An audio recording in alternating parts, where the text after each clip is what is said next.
Pancho is the same age as my son. He's a gardener in San Diego. And he has a wife and 2 little kids back in Guatemala City.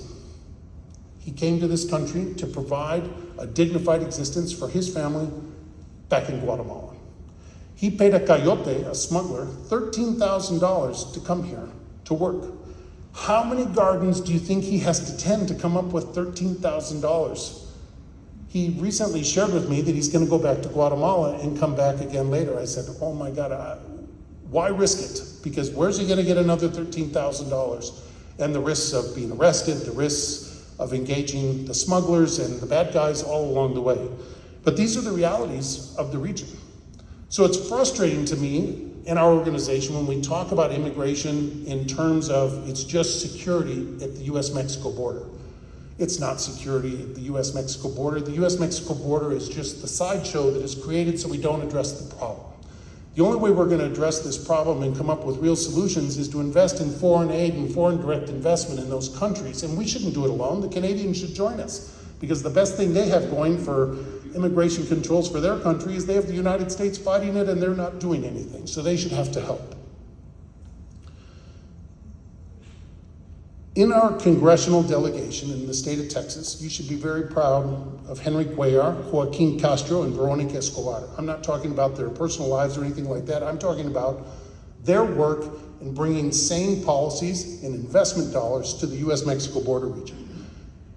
Those 3 individuals bring more federal dollars back to the borderlands communities than all the other congressional leaders combined.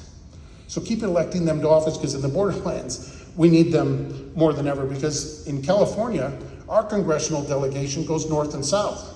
So they don't even talk about the borderlands, and we're one of 4 border states in the region. Only Congress can appropriate the money. And what happens is Congress, in order to be tough on crime, they keep allocating dollars to put more greened, uniformed agents for Customs and Border Protection working between the ports of entry. But if you listen to Congressman Castro and Congressman Cuellar, they will tell you correctly that the problems are at the port of entry. 87% of the contraband that is caught in the borderlands actually comes through the port of entry. But Congress keeps telling the rest of the country that we're better when we spend money in between the ports of entry, which if you've ever been out in between the ports of entry, there's not a lot going on out there. There's some ranchers, I don't want to dispute. There's some ranchers that absolutely have some problems on their land, but that can be addressed. But recently, a study was done with the Wilson Center that has been put out of business, and some others with funding from USAID, to talk about the effectiveness of these border security plans. And what was interesting is 2,000 agents in the El Paso Juarez sector had been assigned to protect that region. And what was interesting is during the period of study, they had only captured about 2,000 people between the ports of entry. So that means each agent found 1 person, and the billions of dollars we spent on that was rather crazy, and it was over a year's period of time. So the real challenge is at the ports of entry and staffing and coming up with more creative solutions, because they're not being staffed. And one of the things they could do is they have to come up with cost of living allowances for those agents, because it's the cost of living in Texas and California is not the same. So there's quite a bit to happen. Recently in our organization, we hosted an off-the-record conversation with the Department of Homeland Security. Their officials came to the Border Philanthropy Partnership, and I assembled a delegation just like we have here today. And they shared with us that the drugs are not coming, yes, that they come across the US-Mexico border, but what they shared is that the lion's share of them are coming into LAX, JFK, and Houston and Chicago. They're coming in on airplanes. But Congress isn't talking about doing more security changes at the airport, but the actual people dealing with this problem. And they said they're also coming in direct to everybody's homes, because what does everybody do at home? And they go online and they make a purchase, and who do they call? Amazon. The biggest organization that is supporting, and I'm in no way, shape, or form am I accusing Mr. Bezos of being involved in illegal activities. But that company's packaging, the bad guys are leveraging those packages to bring shipments into the country unbeknownst to the people that make those purchases. And the government doesn't have the wherewithal to inspect all the packages, and the American public doesn't have the desire to have their package be delayed for a month so that it could go through proper channels. So we have some issues as a country to deal with. And I share all that with you because it gives important context to this work. The other challenge we have related to immigration, and then I'm going to go on to the others. And I'm spending the most time on this one because it's the most complicated. When somebody wants to come into this country, they pay a smuggler approximately $7,000 to $13,000. It really depends on where your journey begins. The further away it is, the more expensive it is. The fastest ways they can come into the country is they can get on the train. The Bestia in Mexico is doing all that they can to get the people off that train. It's a very dangerous trek, particularly for women. They can cross the Rio Bravo. I've actually gone out on the airboats with Homeland Security. And it's a treacherous journey, and it's unfortunate, the razor wire and things that get put up out there, because we've heard the stories of the mom and the kids that drowned because of those heinous decisions. But what happens, and what I saw when I went out on the airboat, because some people, I was leading a tour from here in San Antonio with your International Visitor Center. We had people from Central and Eastern Europe visiting, and I was brought in from San Diego to do a tour for them. And I took them down, and we spent the day along the Rio Grande in Laredo.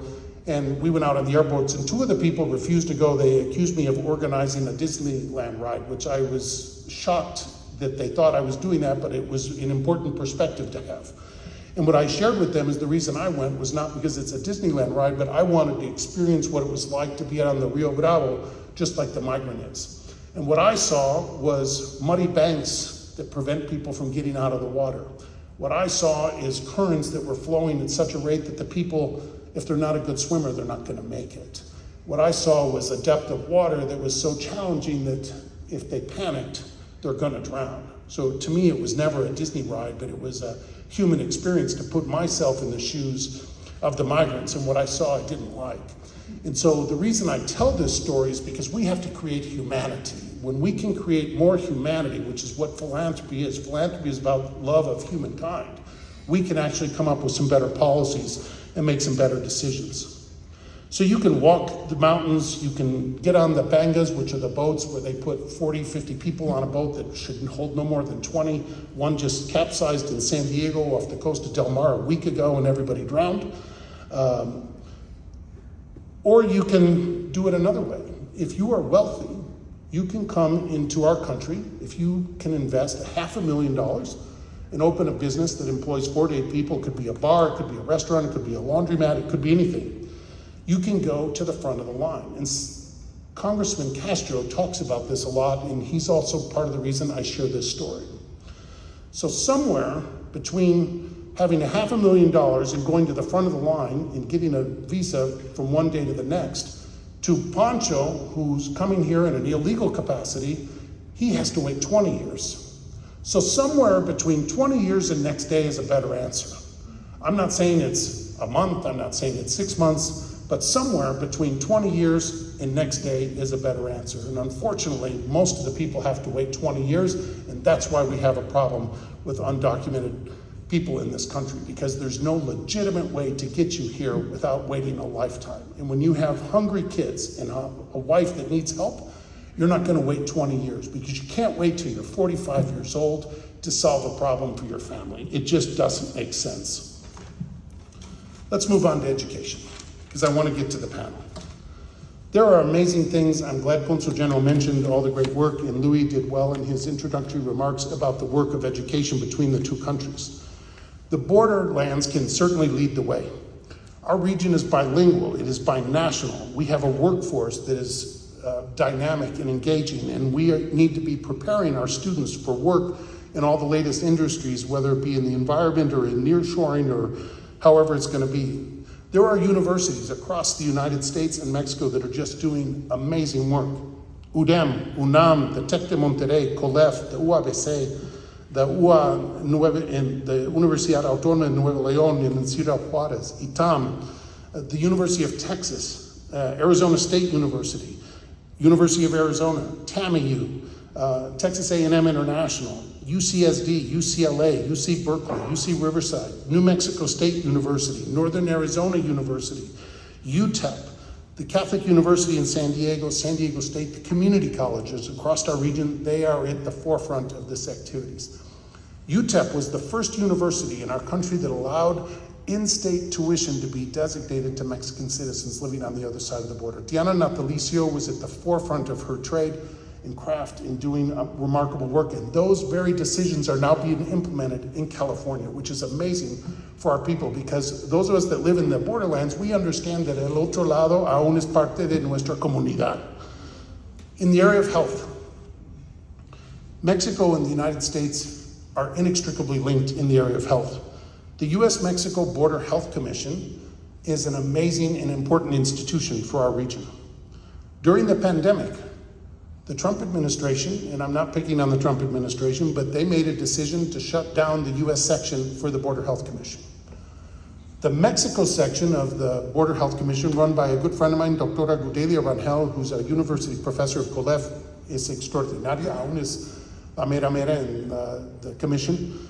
She took the leadership to unite the border health offices for the states of Texas, New Mexico, Arizona, and California to make up the difference what the United States government shut down. And at the state level diplomacy in the U.S.-Mexico relationship is key. And they made the decision to keep going with the work of those efforts, and they took on the federal responsibility at the state level. And together, with the help of the Border Philanthropy Partnership and the Red Consulado of Mexico, we were able to launch a program where my organization convinced the Packard Foundation to give us $2.5 million to match the money that the Mexican government invests in the Ventanilla de Salud program, and we regranted those funds all across the country. My organization, our organization, sent money to San Antonio to help vaccinate the Mexican-American community here. And in the state of Texas, of those 1 million people that were vaccinated during that campaign, over 300,000 of them were right here in the state of Texas. We're very proud of that. In the area of environment, there's so much talked about, and it's fitting that we're here in NatBank today because they're at the forefront of this work. Air and water are the two biggest challenges in the environment in the borderlands. We have a shared water resource with the Rio Grande and Rio Bravo and the Colorado River. And there's a lot of challenges in the relationship right now about how that water is being shared or not shared, and who's getting access to it and who's not, who's polluting it and who's not. And there's guilt to go around on both countries. But what's good that's happening is the International Boundary and Water Commission and the Mexico Semarnat and others are coming together to come up with real solutions to find fair and equitable responses to deal with these challenges. One of the things that needs to happen is that both countries, because NatBank's funding comes from both countries, both from the taxpayers of both the United States and Mexico, we need to give John and his team more money so that they can do more amazing things. There's no other organization like NatBank anywhere in the border region, and we need to make sure that NatBank is here for the long and prosperous future, because they are providing municipalities on both sides of the border to do amazing things. And they're providing the funds, the know-how, the technical expertise. They do grants, they do loans, they do all of it, and it's so important to our region. But what's the real opportunity is we must improve the management and the opportunities to strengthen our ports of entry, because it's a huge part of what's creating havoc for the great work that NatBank and others are doing, because the ports of entry are stopping the flow of people and commerce and trucks getting across. And when that happens, the trucks, the cars, and the people are polluting the area. And that is a huge problem. Let's go on to philanthropy, and then I'm going to turn it over to the panel. People make a terrible mistake about saying that the Latino community, the Mexican community, doesn't give money.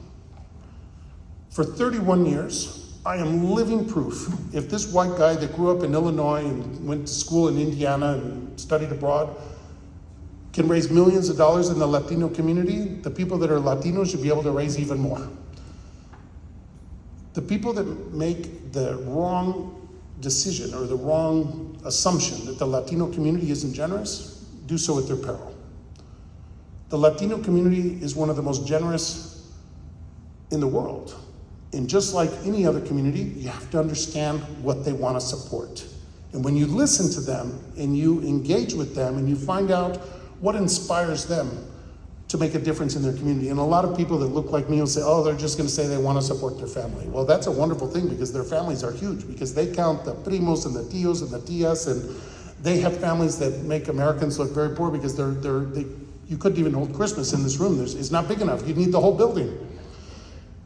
And I share that because our work was started with the idea of spreading the love of mankind throughout the borderlands. Our work was started by the Ford Foundation, the Mott Foundation, the Houston Endowment, the Annie Casey Foundation, Gonzalo Rio Arronte, and the 18 community foundations along the border states. $40 million got invested in the strengthening of community foundations at that time to help them grow their endowments and to help them grow their capacity to ask people for money, to help support community development, understanding that community foundations are anchor institutions. We have the San Antonio Area Foundation, the Arizona Community Foundation here with us today. But to understand philanthropy in the US-Mexico context, you have to understand size and scope. About everything in the US-Mexico relationship, you have to understand size and scope. So what happens? The United States has been engaged in philanthropic initiatives formal with foundations, about 50 years more than Mexico. So we got a head start. We have over 900 community foundations across the United States. Mexico has 22. The 22 that exist were largely started through an initiative that Border Philanthropy Partnership was born from. In the United States, we have 1.5 million 501c3 nonprofit organizations, 1.5 million. Mexico has 40 to 45,000. In Mexico, they have 300 grant-making foundations. They have more grant-making foundations than any other country in the world of habla hispana. They should be very proud of that. They have more than anybody. In the United States, we have 254,735. It's a difference in size and scope, but not in giving. 91% of the charitable giving that benefits Mexico every year comes from within Mexico. They should be very proud of that. Many people think when we talk about that, they think, oh, 91% must come from abroad. And only 9%, and it's not from the United States. A lot of it comes from Europe. So the Americans need to shake themselves a little bit. And Mexico doesn't exist just because we made it exist, not at all. Mexico exists because it's a strong, prosperous, and amazing country, and they should be very proud of that. So we need to understand size and scope. Now, there's challenges for the foundations because they have a lot of work to do, they have a lot of needs, and that's one of the areas we're trying to make a difference. Louis, in his remarks tonight, mentioned Candid. And the Candid project is important to us because not only does it make available the access to grant-making foundations, but we've identified through this program that there are 6,000 US-based foundations that want to make an incredible difference each year in Mexico. 6,000. So the job of the Border Philanthropy Partnership is to try to make connections. We're on a mission to connect those 6,000 grant-making foundations with every nonprofit in Mexico. We want to make sure that their stories get told, that their needs get addressed, and that their opportunities for co-investment are only given and grown. There are 35 million Mexican descendants living in the United States. That's a lot of people. There's more people of Mexican descent living in the United States than there is in the Ciudad, Mexico. They're very generous. The remittances as of in 2021 were at over $50 billion. I think that number is now higher. It's about 4% of the gross domestic product of Mexico. What we're learning at the Border Philanthropy Partnership is many people want to help, but they don't know how, or they don't know to whom, and they don't know how to get it to them legitimately. And that's where we come in. We're the only organization set up in the US-Mexico borderlands that can legitimately bring funds back and forth across the border. When we started this project, it was started in San Diego to help the Smart Border Coalition. I was in my office and a gentleman, a very important philanthropist, appeared at my door, and it's a window door.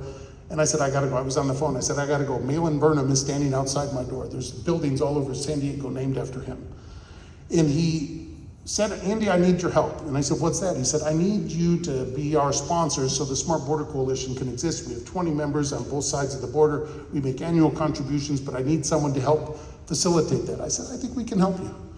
From that moment of that $250,000 project, 13 years ago, we are now helping 173 initiatives across the region that has generated over $17 million in charitable giving. What's even more important, half of that money comes from Mexico to support projects in the United States, and the other half comes from generous people in the United States supporting projects in Mexico. It is binational.